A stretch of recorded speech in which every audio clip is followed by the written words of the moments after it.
Life truth ఏంటంటే, ఒక మనిషికి భయాలు, బాధ్యతలు ఏమీ లేనప్పుడు హాయిగా ప్రశాంతంగా నిద్రపోతాడు. పొయ్యి సూర్యుని కంటే ముందే అంటే బ్రహ్మీ ముహూర్తంలోనే నిద్రలేస్తాడు మిత్ర. కానీ ఎన్నో ఆలోచనలతోటి, బాధలతోటి, బాధ్యతలతోటి, భయాలతోటి బాధపడే మనిషి కూడా నిద్రపోయాడే పోడు. కాబట్టి అతనికి నిద్ర లేవడానికి అలారం అవసరమా చెప్పండి?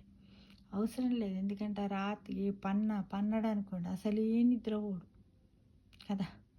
నిద్రపోడు. అట్లనే ఆలోచిస్తూ ఉంటాడు. నేను ఈ బాధ్యతలు ఎట్లా నెరవేర్చాలి? ఏం చెయ్యాలి? నాకు ఇంత భయం ఉన్నది. భయం నాకు ఎట్లా పోవాలి? నా ఆరోగ్య సమస్య ఉంది. ఇది ఎట్లా కావాలి? ఏంటిది? ఎలా చేయాలి? ఆలోచనలు ఎలా అంటే పుట్టుకొస్తూ ఉంటాయి. ఒకదాని అనుకో నేను ఇది చేశాననుకో, ఇది చేస్తే ఇలా జరుగుతుంది. ఒకవేళ చేయకపోతే ఎట్లా? ఏమిటి? అనే ఆలోచనలతో మనిషి మాత్రము నిద్రపోకుండా ఉండడం అనేది ఎంత బాధాకరమైన విషయమో అది ఊహించలేము. అవి అప్పుడప్పుడు మన జీవితాలలో, అందరి జీవితాలలో కొన్ని జరుగుతాయి. కానీ కొద్దిమంది పాపము ఆ భగవంతుని అనుగ్రహము వాళ్ళ జన్మనో ఏందో మనకు తెలియదు. కానీ వాళ్ళు ఊరికే బాధపడతారు మిత్రమా. నిజంగా అబ్బా నాకు ఎలా జరుగుతుంది, ఏం జరుగుతుంది, చాలా బాధపడతారు అసలు వాళ్ళు.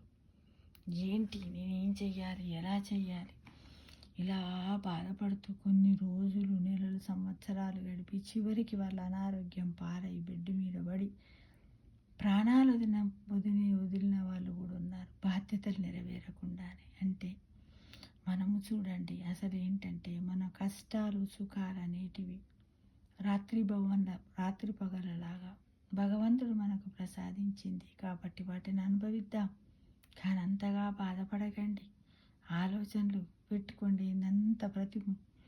ప్రతిది కూడా భగవంతుని పైనే వేద్దాం. సర్వం కృష్ణ అర్పణం అంటూ భోజనం ఎలా చేస్తామో అలానే మనకు ఉన్నటువంటి మన బాధ్యతలను, బాధలను, భయాలన్నింటిని కూడా స్వామివారి ముందు, గాయత్రి మాత ముందు, అమ్మవారి ముందు పెడతాము మిత్రమా. కానీ ఎవ్వరు కూడా బాధపడకండి.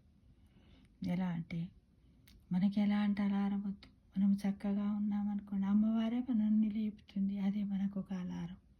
ఏదో వాచ్ కొనుక్కోవడం, టైం సెట్ చేయడం, పెట్టడం అవసరమా మిత్రమా?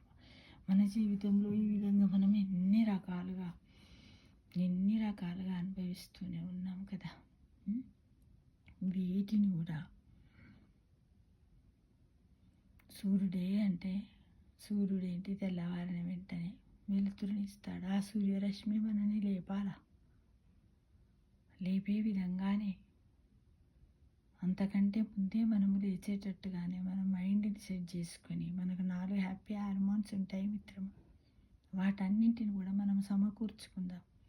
మన బాధలు ఉన్నాయి. ఒకప్పుడు ఏంటంటే పూర్వకాలం లోపల బాధలను పంచుకునే బంధువులు ఉండేవారు, ఉమ్మడి కుటుంబాలు. ఇప్పుడు అలాంటివి లేవు కాబట్టి చాలామంది ఈ బాధలతోటి బాధపడుతూ ఉన్నారు. అయినప్పటికీ కూడా మీరు ఏమీ లేదు, మీ తెలివితో మీకున్నంతలో చక్కదిద్దుకోండి. రోజు మార్నింగ్ వాక్, ఈవినింగ్ వాక్ చేయండి. పోయేటప్పుడు నేచర్కి చెప్పుకోండి. పైకి చూడండి, సూర్యుడు ఎలా ఉన్నాడు. ఒక చెట్టుని కూడా మీరు ఒక ఉదాహరణ తీసుకోండి మిత్రమా. ఈ చెట్టు ఏంటి నిన్నటి వరకు పచ్చగా ఉంది, అలానే ఉంటుందా?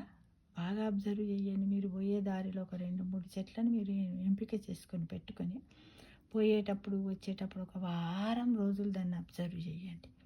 మీరు బాధల్లో ఉన్నప్పుడు అబ్జర్వ్ చేసుకుంటూ నడవండి. ఆ వారం తర్వాత చెట్టు ఎలా ఉంది చూడండి. ఆ చెట్టుకున్నటువంటి ఆకులు రాలిపోతున్నాయా?